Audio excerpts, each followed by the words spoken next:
Welcome to 4 Minutes with Jeff. It's Monday, April 27th, 2026. As always, I hope everything is going as well for you as they are for me. Today's topic, another Trump shit show. In 2012, Barack Obama came to Roanoke, Virginia and gave a campaign speech. I was fortunate enough to get tickets to see Brother Obama. I stood in line for an hour and a half waiting to get into the event because security was so tight. Every individual coming into the event was checked to make sure they were not a threat to the president. Each check took a good 10 minutes. Once in the event, I saw Secret Service. I saw military on rooftops with military weapons. Helicopters were flying overhead. Once the event was over, security was still in place because Brother Obama had not left the area. One young man got smart with the Secret Service because he was not allowed to go past the barriers that were set up. He did something incredibly stupid. I have to admit, I've never seen so many people appear out of thin air. You would have thought the Secret Service people were ninjas. Now let's talk about Saturday night's White House Correspondents' Dinner. Let me be perfectly clear. I do not believe the event was a fake assassination attempt.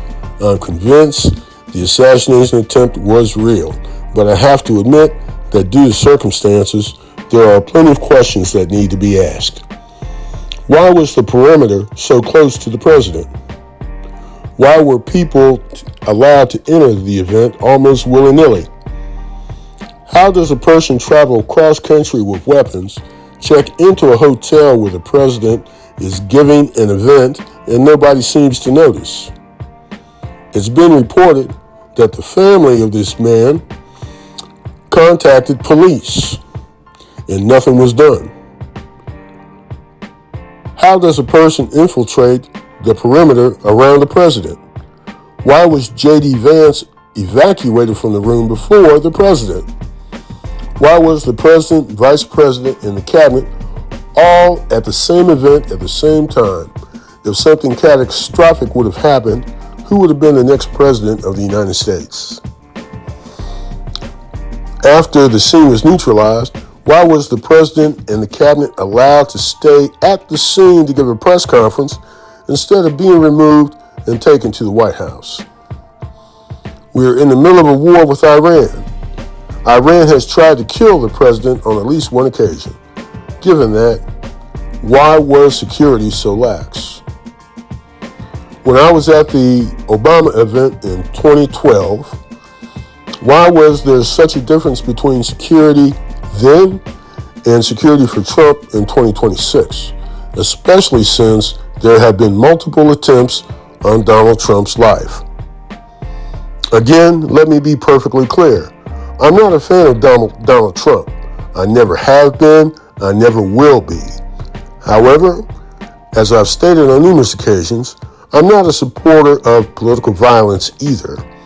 In addition, as much as I dislike Donald Trump as president, if something happens to him, J.D. Vance will be the new president.